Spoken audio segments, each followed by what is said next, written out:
he trabajado el tema de fronteras desde hace tiempo. Hoy en día no lo estoy trabajando, pero sí por curiosidad lo vuelvo a trabajar a raíz de la posición del gobierno de hacer un reclamo al gobierno de Guyana de ir a estipular las negociaciones de nuestra zona de reclamación del Esequibo en base del Acuerdo de Ginebra.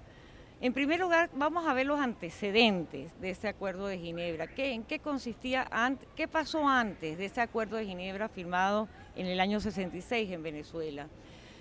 En finales del siglo XIX, Venezuela acuerda con Inglaterra, pues nuestra frontera era con Inglaterra, a llegar a un acuerdo diferendo sobre las fronteras terrestres de la zona del Esequibo. En el siglo XIX, Inglaterra había encomendado a un geógrafo alemán diseñar determinar cuáles eran las fronteras que separaba a la Guyana inglesa con Venezuela. Esos mapas elaborados por Schomberg era un geógrafo alemán, inclusive fueron mucho más allá a lo que determinaba las fronteras nuestras de la Capitanía General de Venezuela de 1810. Por las diferencias que hubo, inclusive la invasión a territorio venezolano de militares, de colonos ingleses en la zona de reclamación, Venezuela rompe relaciones en el año 1886 y luego en las negociaciones llegan que vamos a resolver el laudo, vamos a resolver el problema a través de un arbitraje. Ese arbitraje se celebra en 1899, se conoce como el Laudo de París. 2 años antes se había acordado que esa iba a ser la forma de resolución de conflictos entre las dos partes por la zona de reclamación. Ese Laudo de París, celebrado en 1899, Venezuela no tuvo una representación directa.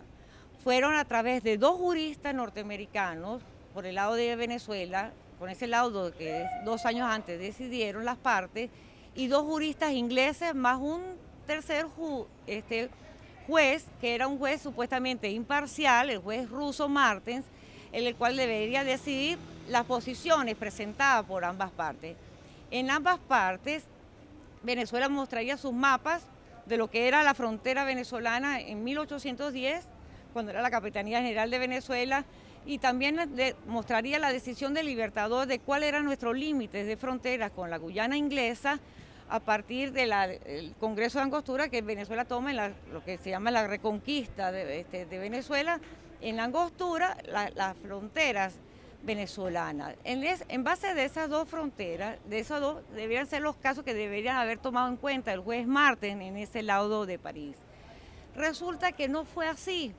Y no lo supimos hasta 50 años después, porque el secretario, que era el abogado norteamericano, que prácticamente fungió como defensor en el caso venezolano, pero fungió como secretario de ese laudo de París, muere y se conoce, después de su muerte, el informe que se llama Mallet-Prévost, ¿verdad?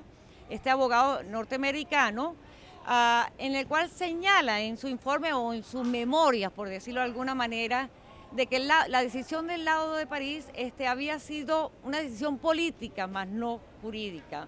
¿Política en qué sentido? De que quizás hubo coacción de parte del juez Martes de favorecer, de inclinarse a favor de Inglaterra en los límites de ese mapa presentado por Schomberg en su tercera excursión.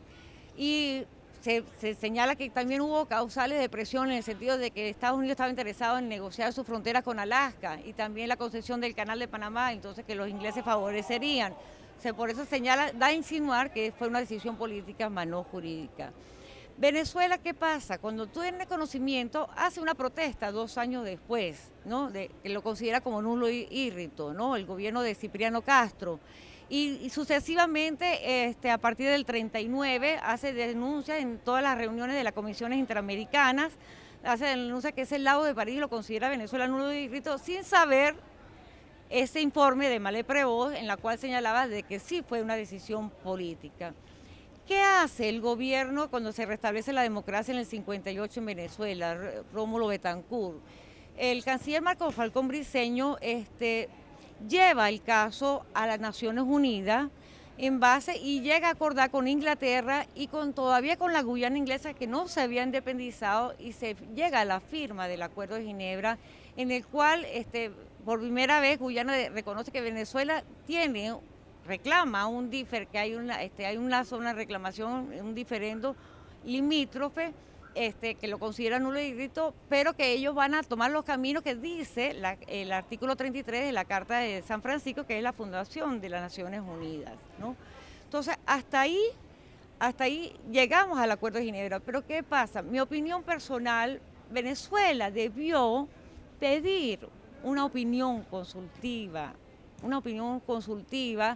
a la Corte Internacional de Justicia. Esa es mi opinión humilde, particular. Debería haber pedir revisado en base de los informes Mallet-Prevost, en base de ese principio jurídico que dice el rebus sic stantibus. Rebus sic stantibus, ¿qué significa?